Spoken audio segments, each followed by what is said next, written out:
Mesdames et messieurs, bonsoir et bienvenue à cette émission d'Info 9.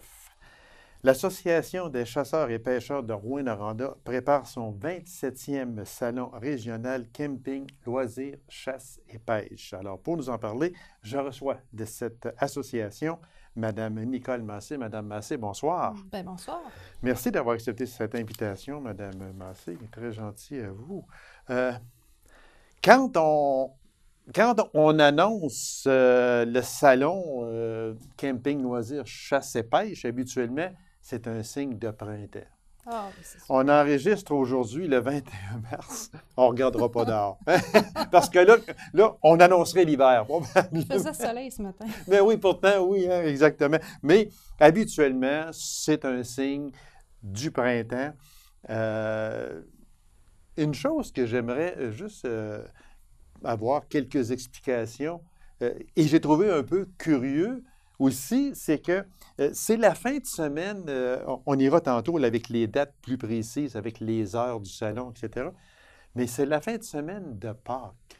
Eh oui, c'est la fin de semaine de Pâques. C'est un peu hors de notre contrôle, mais nous, on profite de cette occasion-là pour faire en sorte que les familles puissent venir, là. Les gens vont être en congé, les Oui. familles vont se réunir. Quoi faire à Pâques? Bien, on peut aller au salon, soit le samedi, le dimanche, puis le vendredi, bien, les gens sont en congé. Oui, Il n'y a exact. pas d'école, fait qu'on Voilà. amène les enfants. Voilà. Parce qu'il faut le dire, Madame Massé, et vous, pardon, et vous serez d'accord avec moi. Le salon chasse et pêche, loisirs, chasse et pêche, c'est familial. C'est vraiment familial.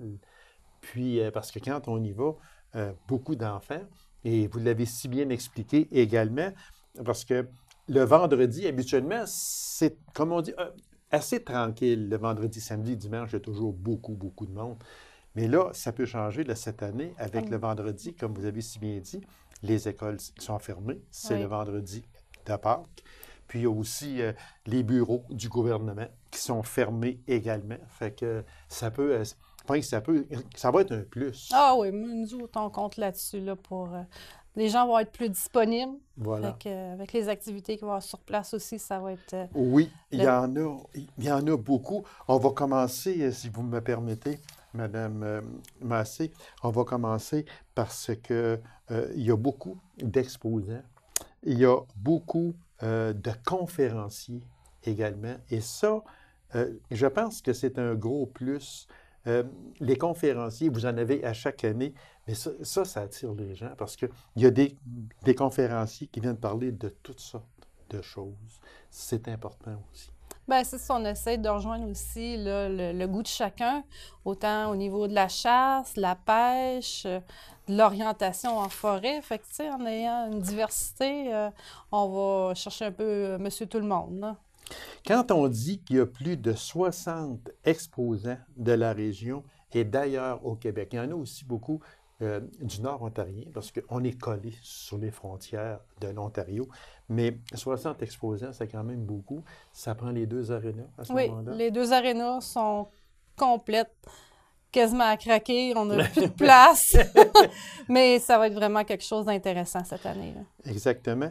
Est-ce qu'il y a des nouveautés? Ben, il y en a à chaque année, mais parce qu'il y en a que d'année en année, des exposants qui réservent leur kiosque, qui réservent leur plancher, comme on dit, mais il y en a aussi, il y a des nouveautés cette année? Ah oui, il y a beaucoup de nouveautés, autant des produits de la nature que des pourvoyeurs. OK.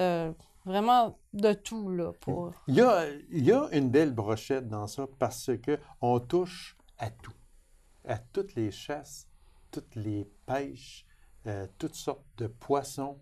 Il y a les agents de la faune qui sont là habituellement.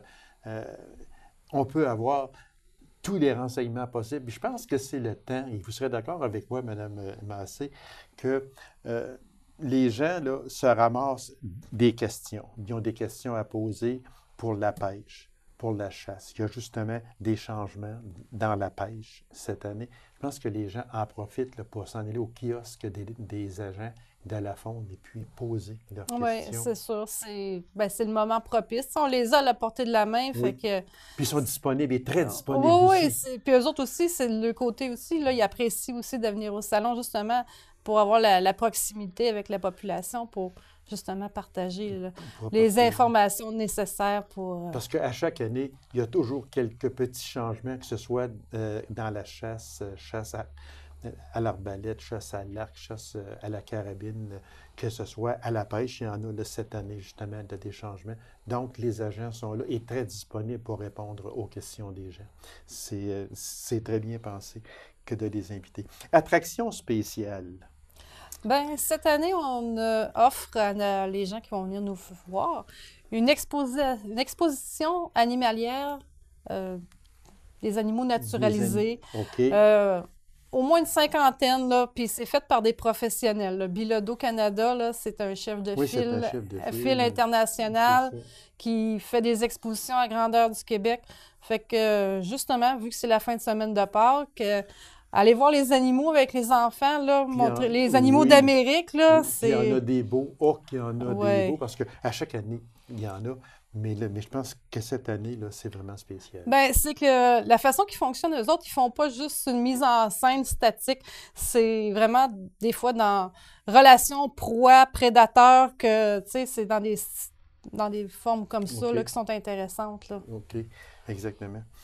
Euh, Avant d'aller au prix d'entrée et puis tout ce que ça comporte, parce qu'avec le prix d'entrée, il y a également un très beau tirage comme il y a à chaque année. On va revenir sur ça, Mme Massé.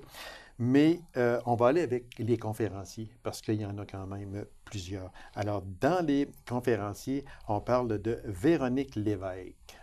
Oui, c'est une spécialiste de la chasse à l'orignal. C'est une des premières femmes au Canada à avoir mis au public ses connaissances de chasse. Elle a chassé très jeune, avait un conjoint qui avait les produits Buck Expert. Oui, je pense que c'est ça. OK. Et ensuite de ça, ben, elle a été guide de chasse pendant 9 ans. Puis Eh mon là, Dieu, OK. oui, fait que vraiment professionnelle, le call, elle connaît ça, les produits aussi. Fait que ça devrait être quelque chose de très intéressant au Fait, niveau des chasseurs. fait que posez-vous pas de questions. Les chasseurs masculins disent oh, ouais, c'est une femme qui va nous montrer la chasse à l'orignal. Ah, elle va Mais, nous en mais montrer. elle est qualifiée énormément Ah, parce ouais, que ouais. j'ai lu sur elle déjà. Et puis, elle est Elle vraiment. a fait des chroniques aussi à RDS. Oui, exactement, c'est ça. Fait que elle sera une conférencière, Mme Véronique Lévesque. Serge Dapra. Serge Daprat, lui, c'est un professionnel de la chasse à l'arc traditionnel. Il a commencé à chasser l'arc très jeune. OK. Puis il était avec l'arc traditionnel qui était vraiment quelque chose d'un challenge davantage là, que l'arc à poulie, ces choses-là. Puis lui, il est rendu. Il chasse seulement de ça depuis 9 ans, je crois. Là. Puis, je suis content que vous en parliez parce que la chasse à l'arc, la chasse au gros gibier à l'arc, il y en a de plus en plus d'adeptes Oui. à l'arc. On en voit. Et puis, quand on regarde, moi je suis un fanatique des émissions plein air à RDS, pour ne pas le nommer, à RDS. Et puis, il y a beaucoup de chasse à l'ours, chasse à l'orignal, chasse au chevreuil, à l'arc. Oui, ben c'est, tu sais, ton gibier, premièrement, il faut qu'il soit vraiment très près. Très près. Très près, On ne tire alors... pas un orignal à l'arc à Non, 800 non, pieds. fait que Là. c'est la proximité entre le gibier puis le chasseur qui fait, je pense que ça fait en sorte que ça crée une... Mais c'est tout un challenge. Oui, c'est ça, un taux d'adrénaline Ah, qui est, mon Dieu, il qui doit est être à son différent. maximum. Oui. Exactement. Parce qu'on en voit, comme je disais, là, à RDS, puis mon Dieu, c'est à peine, des fois, ils sont à l'intérieur du 30 mètres, du 100 pieds pas loin. Oui, oui, c'est quasiment s'ils pourraient y toucher. Là. Presque. Oui. Presque, exactement. Fait que ce sera une très belle chronique, j'en suis persuadé. François Blouin, guide de pêche. Oui, c'est un guide de pêche sur les lacs Ontario. OK. Lui, ça fait environ 7 ou 8 ans qu'il fait ça, puis il va venir nous présenter, là. Tu sais, l'Ontario, c'est pas si loin que ça, Non, non, puis, non, on est collés. puis Non, non. il y a des pêches qui se font là-bas qu'on connaît pas ici. Tu sais, nous, ici, on connaît beaucoup la pêche au doré, on est Oui. le lieu pour ça, mais c'est ça, là, les excursions, là, pour aller à la pêche. OK. Fait que c'est François Blouin qui va donner cet atelier-là. Sylvain Saint-Louis, chroniqueur et formateur GPS, les nouveautés, trucs et conseils. Ça j'aime ça parce que un GPS, là, je pense que c'est pas n'importe qui, là. Non. Puis un GPS, si on ne sait pas comment il fonctionne, on va plus se perdre, je pense, Oui, c'est sûr. qu'on va revenir au point d'appui. Puis la technologie change vite, hein? Oui, exactement, C'est aussi. fou, là. Fait que c'est sûr qu'il faut se mettre à jour. Ce qu'on avait, il y a 10 ans, n'est plus vraiment Oh non. opportun aujourd'hui. Ça prend Absolument pas. quelque chose de plus Oui. adéquat. Puis c'est ça. Ben, il parle des nouveautés, ce qui est bon à garder, ce qui est moins bon à garder, comment les faire fonctionner pour Voilà. rendre optimal le fonctionnement. Bon, Serge Ferron. Serge Ferron, c'est un monsieur que j'ai reçu déjà ici en entrevue. Il avait son beau chien qui était juste entre nous deux parce que c'est un conducteur de chiens de sang. Les chiens de sang au service des chasseurs. Alors, très vitement, pour ceux qui ne savent pas exactement qu'est-ce que l'on veut dire par conducteur de chien de sang, c'est que vous blessez un animal, un orignal, disons. Lui, il est dressé avec senteur de sang, puis tout ça, il devrait, en principe, à 95 ou à peu près, aller chercher votre Oui, c'est gibier. ça. Si, mettons qu'au moment de l'abattage, la bête n'est pas atteinte mortellement C'est puis ça. qu'elle s'enfuit, des fois, c'est assez périlleux dans certains secteurs de forêt d'essayer de retracer une Et bête. mon Dieu, oui, c'est pas facile. Non, c'est pas facile. Fait que ces chiens-là sont entraînés, puis avec leur maître aussi, parce qu'il y a quand même des indices à recueillir avant de recevoir Voilà. le conducteur de chien de sang. Puis c'est ça, il va nous parler des trucs et conseils, qu'est-ce qu'on doit observer, comment réagit la bête quand on a tiré dessus pour que puisse ensuite le chien oui, faire son travail parce correctement. que lui, plus il y a de détails du chasseur, plus ça va lui aider, plus il va guider son chien Ouais, aussi c'est à ce ça. moment-là. Fait que C'est ça, un travail d'équipe. c'est un travail d'équipe, exactement. Alors, Serge Ferron, conducteur de chien de sang. Sylvain Brousseau, maître chien et agent de la faune. Oui, l'année passée, il n'était pas venu, mais cette Non, année, il a n'était pas là. Non, il était occupé à autre chose. Il a le droit, comme on dit. Oui, c'est ça. Mais c'est ça, dans l'équipe là, des agents de la faune, il y a quand même le maître chien Oui, qui détecte souvent, probablement, quand ils vont dans le Grand Nord, vérifier, voir les caches de poissons, les braconniers. des braconniers. Ouais, Il y en c'est a ça. encore, malheureusement, il y en a. Ouais. Exactement. Fait qu'avec leur flair, là, ils sont capables de trouver puis tracer où ils ont caché Leur gibier. le gibier. Activité spéciale, simulateur de pêche, exposition animalière, Bilodeau Canada, plus de 50 animaux, on en a vu tantôt. Et puis, espace film, variété de nouveautés dans les films. Ça, espace film, il y a tout le temps du monde. Oui, Il y a tout le temps du monde. Ouais, Ce sont des films qui déroulent continuellement de chasse, de pêche, toutes les chasses possibles. Puis, on passe, puis il y a toujours des gens qui Ouais. sont là.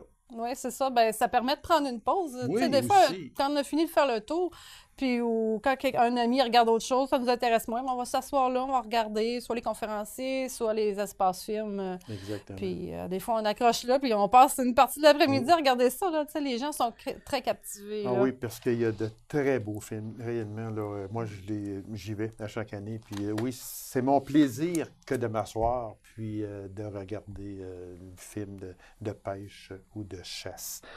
On va aller avec les dates, le coût d'entrée, les heures, etc., parce que le temps va nous presser, Madame Massé. Alors, les dates, C'est le 14, 15 et 16 avril. OK. Fin de semaine de Pâques. on Oui, le rappelle. c'est ça, la OK, fin de oui. semaine de Pâques. OK. là. L'activité familiale à faire. Voilà, oui, parce qu'on ne le répétera jamais assez. Un salon comme ça, c'est une activité familiale. Oui, parce qu'il y Si a on autant... veut de la relève aussi. Oui, ben, et voilà. Puis il y a autant de choses. Il y a beaucoup d'affaires, de choses pour les enfants aussi. Alors, les enfants aiment ça. Ils se promènent. Il y a des beaux petits cadeaux.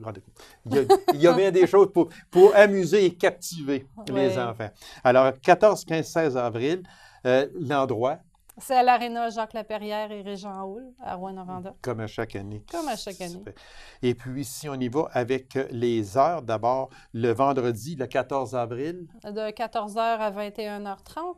Le samedi, le 15. De 10h à 21h30. Et le 16, la journée de Pâques. La journée de Pâques, c'est de 10h à 17h. OK. Alors, bien prendre note que le dimanche, ça ne se termine pas après souper, mais avant souper, à Oui, 17 mais heures. chaque année, c'est Et à même, le coût est de 10 Oui, le coût est de 10 Et puis, 10 ans et moins, c'est gratuit. Alors, 10 ans et moins, c'est gratuit.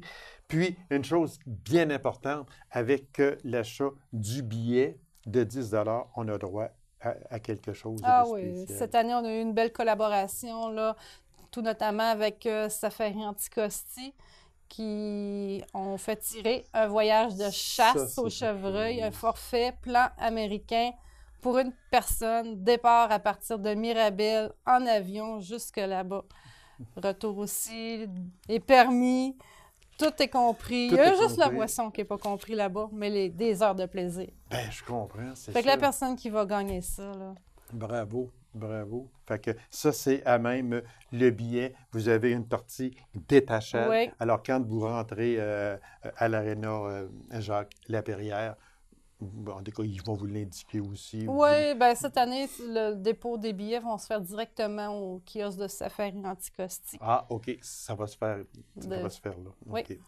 Donc, on répète les dates 14, 15 et 16 avril. Aux deux arénas Jacques-Laperrière et Régent Hall. Les heures, on les répète également. Le vendredi, c'est de 14h à 21h30. Le samedi, de 10h à 21h30. Et le dimanche, 16 avril, de 10h à 17h. Il y a plus de 60 exposants. Ce serait trop long de dénommer, mais c'est certain, vous avez des remerciements à faire également aussi. Ah oui, c'est sûr. Ben, tous les gens qui participent avec nous, là, c'est pas seulement un salon, c'est comme la campagne de financement pour toutes les activités de l'association. Fait que ces fonds-là servent à la soirée de chasseurs, la fête de la pêche, l'initiation à la chasse qui se déroule durant toute l'année, là. Puis aussi, il y a un kiosque, si ma mémoire est fidèle, pour les gens qui aimeraient prendre leur carte de l'association. Oui, de Rouyn-Noranda. Oui, c'est ça. On peut le faire aussi, également. Puis il y a même le tirage du misto pour ceux qui se procurent leur carte. Madame Massé, merci infiniment de votre présence à cette émission. C'est rendu une habitude et une très belle habitude également. Alors, je vous remercie beaucoup et on vous souhaite tout le succès possible pour le 27e Salon régional camping, loisirs, chasse et pêche de Rouyn-Noranda. Merci beaucoup, madame. Bien, merci à vous. C'est moi qui vous remercie. Alors, courte pause, mesdames et messieurs. On vous revient immédiatement après. Restez avec nous.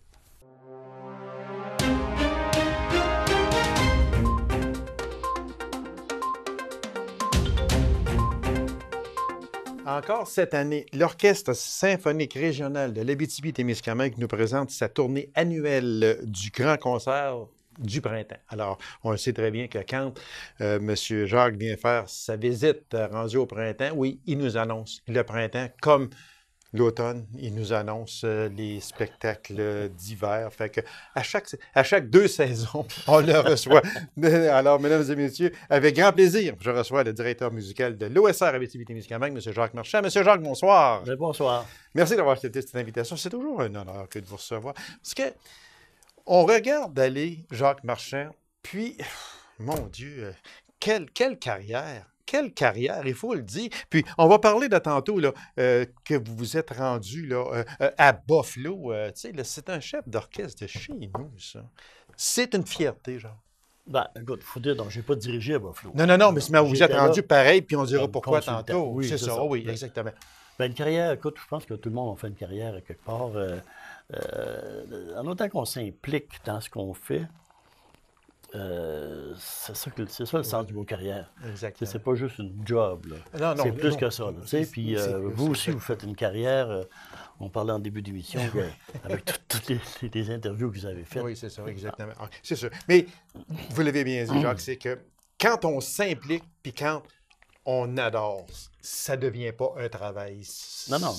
Que ça devient un passe-temps, tout simplement. Bon, c'est sûr qu'il y a toujours des choses dans tout travail qui sont un peu moins le fun, comme les impôts. Ah, ben oui, ça, là... Il faut vivre avec. Exactement. Il y a des incontournables, comme on dit. Oui, mais en même temps qu'on est heureux en général. Et voilà, exactement. Monsieur Jacques, 30 ans et une grande première canadienne pour l'OSR. 30 ans, c'est l'équilibre entre l'énergie de la jeunesse et la sagesse. Ah, c'est beau, hein? C'est très beau. C'est pas beau, c'est très beau. C'est ça. 30 ans, tu sais, quand on arrive à 30 ans, on commence à comprendre des choses. Et puis, on a encore la jeunesse, on a encore l'énergie. Oui. Fait que l'orchestre est rendu là. On est rendu comme un point où on tend vers le professionnalisme. Voilà. Et on a encore l'énergie pour le faire, puis le goût de le faire. Voilà, exactement. Et vous le dites si bien, le goût de faire ça, c'est important. À la demande d'Alain Lefebvre, quel grand pianiste, à la demande d'Alain Lefebvre, vous avez orchestré le concerto numéro 3, connu également sous le nom de Concerto de Québec d'André Mathieu. C'est toute une œuvre. Ah, c'est toute une œuvre. C'est un concerto grandiose. Quand Alain m'a demandé... Le concerto, bon, je vais essayer de se situer rapidement. Okay. Ce qui est connu, c'est le concerto de Québec. En fait, André Mathieu a écrit ça de 12 à 13 ans. Voilà. Okay? C'est vraiment... Oui. Et puis, une maturité musicale qui dépasse... Tu dis où qui a pris ça? C'est de l'inspiration. C'est là, on est rendu là. On touche au génie. Ça, c'est sûr. Oui, ça. c'est vrai. Ah, oui, vous venez de le dire, là, on touche au génie. Là. On touche au génie. Il y avait déjà tout. Et puis, cette œuvre-là, elle existe sous forme manuscrit que Mathieu a écrit. Mathieu a écrit la version piano, puis un piano d'accompagnement. Deux pianos. Okay? Le piano d'accompagnement, c'est lui qui est la racine des orchestrations de concerto. Et il y a eu une première orchestration qui a été faite en 1948 de ça pour un film, la musique de film. Et l'arrangeur, Agostini, un arrangeur de Montréal, a coupé, je dirais, le morceau par section pour pouvoir utiliser ce qu'il pouvait dans le film. Parce que qu'est-ce qu'ils vont avoir besoin dans le film? Il a été vraiment assuré. Il y a eu des grandes parties qui ont été enlevées, qui ont été omises, amputées. Et et le concerto a été joué comme ça. Même Alain l'avait déjà enregistré sous une forme, c'est ce qui était connu. Et puis, naturellement, le concerto boitait. Il n'était pas complet. Il y avait quelque chose qui fonctionnait. Il y avait des manques. Il y avait des manques. Ça, Et Alain me demande, bon, est-ce que ça te tente de travailler là-dessus pour essayer de colmater tout ça, c'est ça. Puis de faire des liaisons qui manquent quelque chose. Fait que là, je travaille là-dessus. Et puis, Alain me fait connaître George Nicholson, qui est un musicologue, qui connaît très bien l'œuvre de Mathieu. Et Nicholson me dit, il y a un manuscrit qui existe de ça. Ben, j'ai dit, sors-moi le manuscrit. Alors, on a sorti le manuscrit avec la permission de la succession aux Archives nationales. Et là, j'ai repiqué, retranscrit. C'est une écriture de patte de mouche. Vous avez déchiffré. Ah, c'est déchiffré. C'est des barbeaux. Ah non, il y avait 13 ans, c'est écrit d'une rapidité. Et puis, il était un peu brouillon. Mathieu, c'était un brouillon. Il y avait des grandes idées, mais il ne finissait pas les choses. Alors, j'ai passé plus qu'1 an juste à retranscrire, à mettre au propre pour comprendre. Puis, en faisant ce travail-là, je me suis rendu compte que toutes les parties étaient là. Il n'y avait pas de coupure, il n'y avait rien. Là, j'ai dit à Alain, regarde, ce concerto-là, il se tient comme il est. La vraie version d'André Mathieu. J'avais le manuscrit de c'est touchant, là, quand tu as le manuscrit, une copie de manuscrit, mais c'est quelqu'un. Alors, quand je l'ai mis ça au propre, là, j'ai fait entendre électroniquement à Alain, gars, c'est ça le concerto. Après ça, j'ai orchestré, c'est-à-dire orchestré le deuxième, le piano d'accompagnement. Et c'est cette version-là. Elle était jouée à Buffalo. Oui, parce que le 4 février dernier, vous vous êtes rendu à Buffalo avec Alain. Oui. C'est ça. Il a été enregistré dans le but de faire un disque aussi, OK. qui devrait sortir en septembre. OK. Alors moi, j'étais là comme l'orchestrateur, celui qui connaît la partition, pour guider un peu la chef d'orchestre, Joanne Ferletta, qui dirige l'orchestre de Buffalo. Alors j'étais comme le consultant. Et Alain a dit, OK, la première, parce que le contrat, ça fait longtemps qu'il était signé avec Buffalo, mais il a dit, la première canadienne, c'est en Abitibi qu'elle va se faire, parce que c'est ici que le nouveau concerto a pris racine. C'est ici qu'on a donné les dates tantôt à la fin d'avril, que ce concerto-là, qui a été, soit dit en passant, a été présenté à 2 reprises devant plus de 2000 personnes. Oui. Et c'est un succès, Alain, il joue de façon magnifique. Mais il comprend la musique de Mathieu. Il vient nous chercher. C'est un grand concerto. C'est un concerto, je dirais, du calibre des grands concertos de Rachmaninoff. Exactement. D'ailleurs, il voue une admiration sans borne à Alain Mathieu. Il voue vraiment là, une admiration. Fait que tout ça sera présenté chez nous, une première, on l'a dit, une première. Bravo, M. Jacques, bravo, parce que vous êtes Abitibien maintenant, de race, je suis persuadé. De naissance. De naissance, c'est vrai, exactement. Ben oui, c'est vrai. Et vous êtes parti et vous êtes revenu. Voilà. Je suis dans mon pays. Voilà, exactement. Puis, de conserver une première comme ça chez nous, bravo, je vous en félicite, monsieur. Ben, c'est un peu la vie qui a fait que ça s'est amené comme ça. Que ça s'est arrangé comme ça. Oui. Aussi, on parle également qu'il y aura un répertoire classique pour souligner le 30e anniversaire. Ben, c'est ça, c'est le 30e anniversaire. Voilà. Alors, les pièces en complément de programme, bon, le concerto, il dure 35 minutes. Il faut d'autres pièces. Alors, c'est des pièces, beaucoup de pièces qu'on a déjà jouées dans le passé, qui sont des pièces plus festives. Je dis là, c'est notre fête, nos 30 ans, le feu d'artifice, le gâteau, etc. Le champagne et tout. Oui. On sort tout. On sort tout. Et puis, il faut faire plaisir aux musiciens, au public, ça. Alors, ce sont des pièces connues, l'ouverture des 1812, il y a les portes de Kiev, il y a des extraits de Carmen de Bizet. On tombe dans le répertoire connu que tout le monde aime, qui est beau, puis qui est plaisant à jouer et à entendre. Alors, Monsieur Jacques, on va parler des dates et des endroits. Oui. Alors, c'est le 23 avril, on commence avec Amos. Le 23 avril. Le 25 avril, c'est à Rouyn-Noranda, à 20h. À Amos, c'est à 19h30. Oui. Le 26 avril, c'est à La Sarre à 20h. Et finalement, le 27 avril, c'est à Val-d'Or à 19h30. Et Ce sont les endroits et les heures. Alors, ne manquez pas 30 ans et une grande première canadienne de l'OSR avec le chef, M. Jacques Marchand. Et puis, à ne pas manquer. C'est une page d'histoire qu'on va vivre. C'est une page d'histoire, exactement, oui. Et une grande page d'histoire de notre belle Abitibi-Témiscamingue. Tout à fait. Monsieur Marchand, merci encore une fois de votre présence à cette émission. Vous féliciterez de notre part tout l'Orchestre symphonique régional et vous-même, vous faites un travail gigantesque. Alors, je vous remercie et on invite les gens les 23, 25, 26 et 27 avril prochains. Merci beaucoup, M. Marchand. C'est moi qui vous remercie. Alors, mesdames et messieurs, merci d'avoir été là. On se donne rendez-vous à une prochaine émission de Info 9. Au revoir.